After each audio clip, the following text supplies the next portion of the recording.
Hey guys, welcome to another painting video. This time I have to tell you it's serious. I did Maris t-shirt on, so I'm in business. So guys, it's kind of strange though. A lot of time they say that we have the best idea at night, and it was the case. I was thinking almost all night about doing a painting that it's simple, but we never did it before. We're going to use only water with our acrylic. We're going to do a flip cup, but instead of mixing Floetrol and white glue with our acrylic, we're going to put it over once we finish to pour in the cup our acrylic, our different colors. We're going to put directly over our Floetrol and our white glue. I think it's going to be interesting. I think we never did it before. Will there be a factor in the finishing product? Well, the finishing paint with it, I'm not sure. I'm not quite sure. I suppose there will be, but we'll see. So anyway, let's go and try it, and let's come back at the end to talk about it. Let's go.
Well guys, I think it's incredible the finish we have.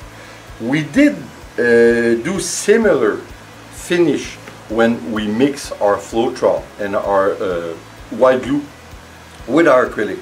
But I think it's more defined that way. I think it's nicer. I think we have more fluid finish with more details, with different shade in them. So I think it's even more interesting. I have to be frank though, since I did put a lot of glue on the top of it, I'm not sure if it's going to do some crackling once it's dry. So of course now I just finished it.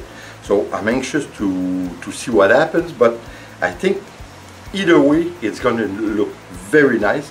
I think to be frank, is the way to go.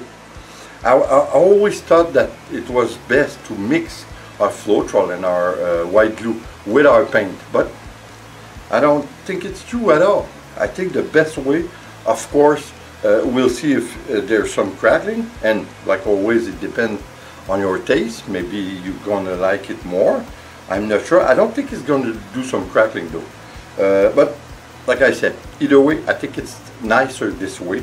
I think we have a better result. I think we have sales almost automatically, and what's strange about it is as the time goes by we see some explosion of colors coming over and appearing. So I think it's very nice. I think, you know what, if I want to make some sales, I think I'm going to use this technique from now on. I think it's the best way to go to make sales, and this is, it's part. You don't see that finish from other techniques. So I think it's nice. So I hope you enjoy, guys. I hope you're going to try it, because like we saw, it's very simple. We only mix our acrylic with water. We pour on our cup, in our cup for the flip cup. Then over it you put your Floetrol and your glue. You can put even more if you want, but the mix, of course, it mixes with the paint, but not that much. So I think it's nice. Of course, it's my taste. I hope it's yours too. So guys, thanks for being here. I hope you're gonna come back, and like always, please subscribe, leave a comment and share. It's always appreciated. See you on the next painting video. Take care, guys. Bye.